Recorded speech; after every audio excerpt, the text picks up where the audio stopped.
I am writing this under an appreciable mental strain, since by tonight I shall be no more.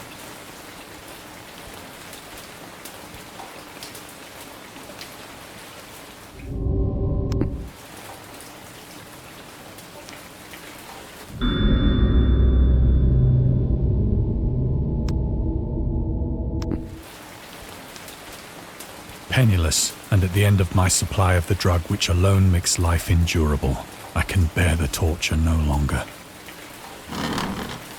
Do not think from my slavery to morphine that I am a weakling or a degenerate.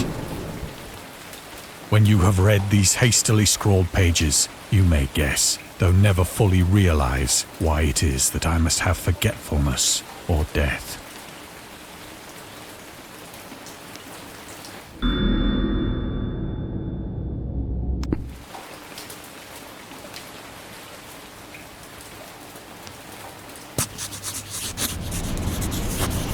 It was in one of the most open and least frequented parts of the broad Pacific that the packet of which I was supercargo fell a victim to the German sea raider.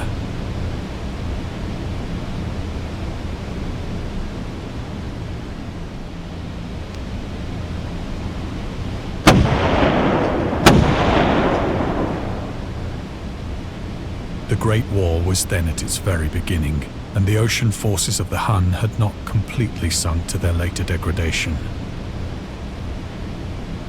So that our vessel was made a legitimate prize, whilst we of her crew were treated with all the fairness and consideration due us as naval prisoners.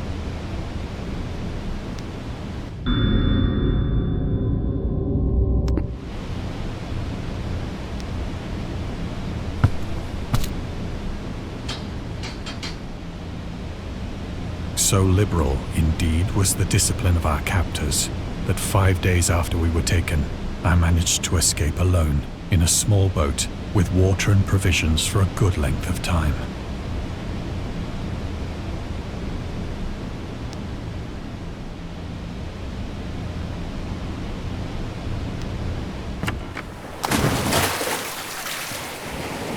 When I finally found myself adrift and free, I had but little idea of my surroundings. Never a competent navigator, I could only guess vaguely by the sun and stars that I was somewhat south of the equator. Of the longitude, I knew nothing.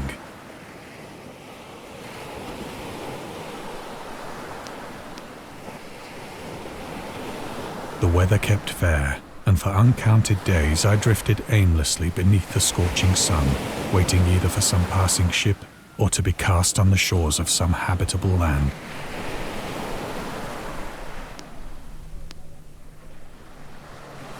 But neither ship nor land appeared, and I began to despair in my solitude upon the heaving vastness of unbroken blue.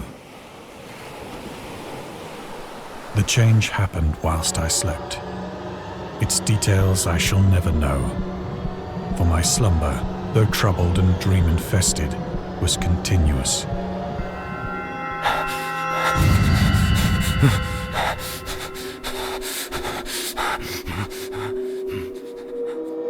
When at last I awoke, it was to discover myself half sucked into a slimy expanse of hellish black mire, which extended about me in monotonous undulations as far as I could see, and in which my boat lay grounded some distance away.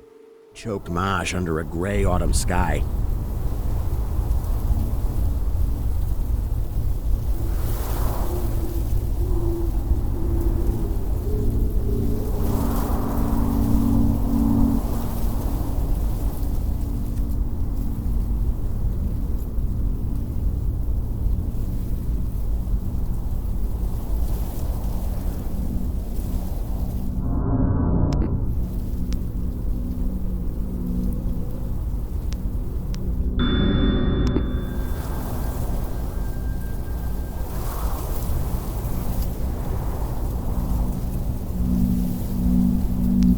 With a rugged cliff of lichen-crusted stone rising to the north.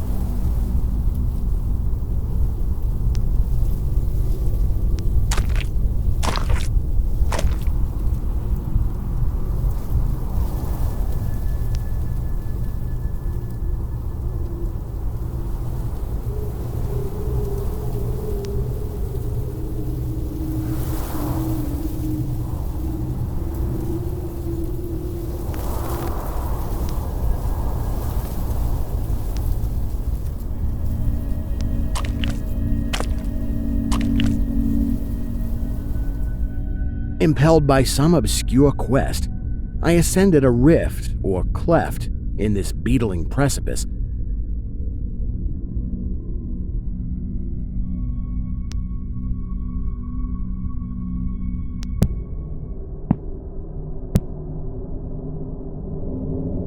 Noting as I did so the black mouths of many fearsome burrows extending from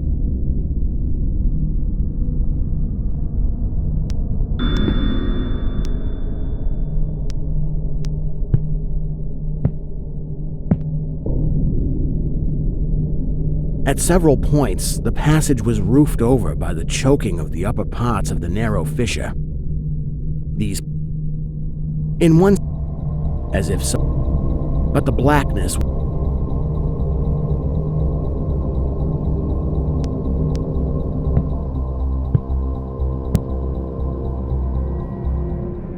At length, I emerged upon a table lit up by a faint moonlight which had replaced the expiring orb of day.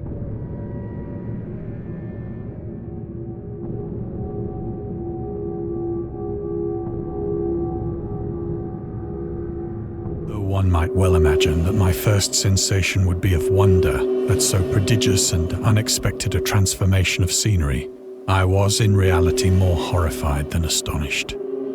For there was in the air and in the rotting soil a sinister quality which chilled me to the very core.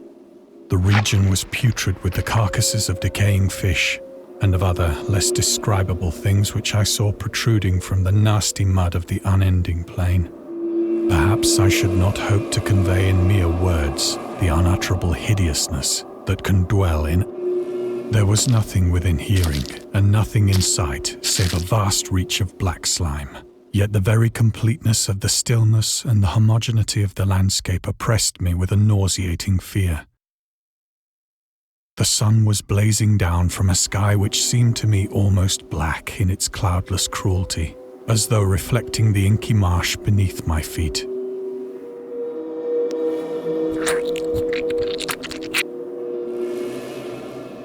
As I crawled into the stranded boat, I realized that only one theory could explain my position. Through some unprecedented volcanic upheaval, a portion of the ocean floor must have been thrown to the surface. So great was the extent of the new land which had risen beneath me that I could not detect the faintest noise of the surging ocean, straining my ears as I might. Nor were there any seafowl to prey upon the dead things.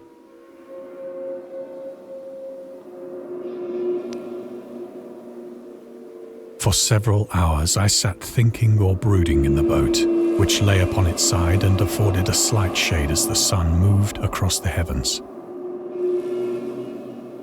As the day progressed, the ground lost some of its stickiness and seemed